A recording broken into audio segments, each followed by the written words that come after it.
Clap once if you hear me. My name is Carlos Alberto Ojeda Torres Rivera de Jesus Jr. Yeah, but you don't got to worry about that. You can call me Chew. Because, see, when you grow up, you only learn what your neighborhood teaches you. You only learn what your environment shows you, and you can't be blamed for that. But you can't be blamed for letting it stay that way. Because life changes, and you got to change with it. And the world is so amazing and diverse, and it's far larger than you can see. And you got to have faith that it's out there. And with technology, you can reach out and learn as much as you want. And I looked at my dad, I said, why'd you hit me? I didn't do anything. My dad said, exactly, mijo. No hiciste nada. You did nothing. You let them put you in a corner where you don't belong. You let them take your voice.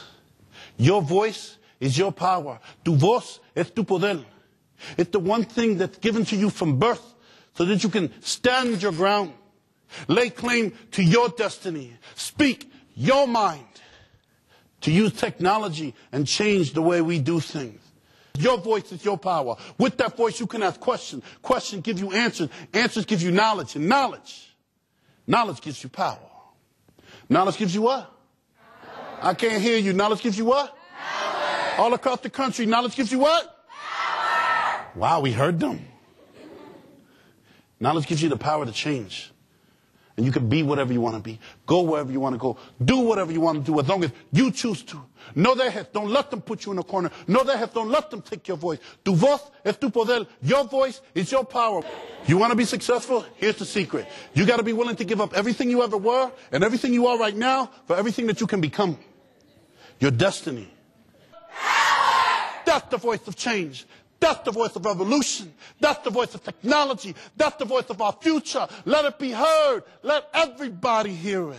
So I have the pleasure of working with students and making sure that everybody knows that college is accessible. So when I was 4 years old, my family migrated here to the United States. And so going through learning a new language, going through and looking at education, trying to translate from my dad when I was like 5 years old, all of those things were difficult for our family.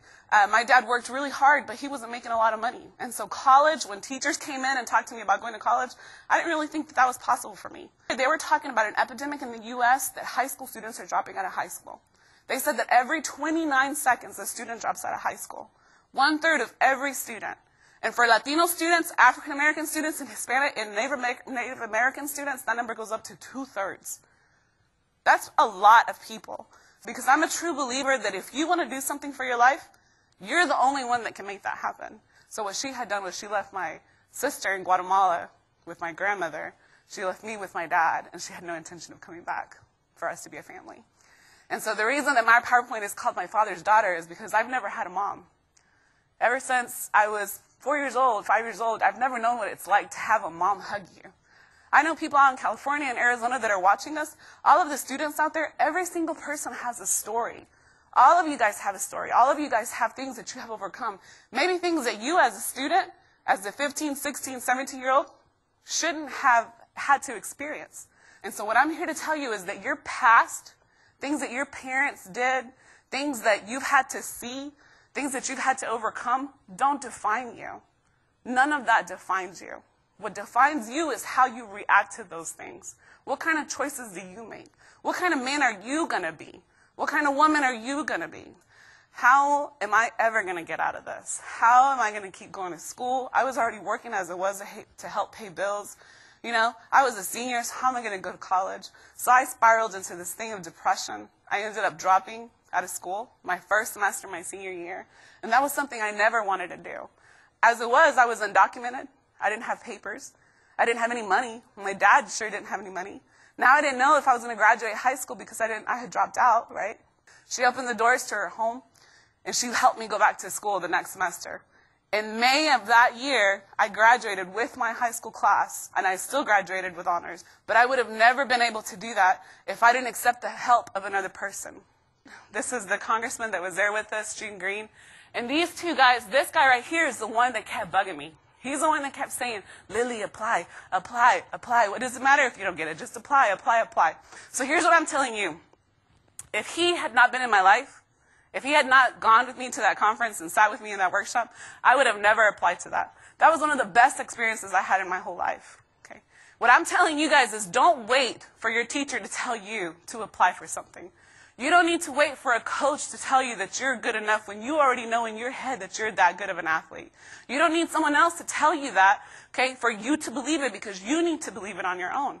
You have to make that decision, okay? I was blessed. I had a person like that. And if you guys have people like that, awesome. But if you don't, if you're coming from an environment when you're alone, if you're coming from a home where your parents don't really see the potential that you actually have, or maybe you don't have parents, maybe you're living with friends or tias or uncles or grandmas or wherever else, whatever your reality is, don't wait for somebody else to come and tell you.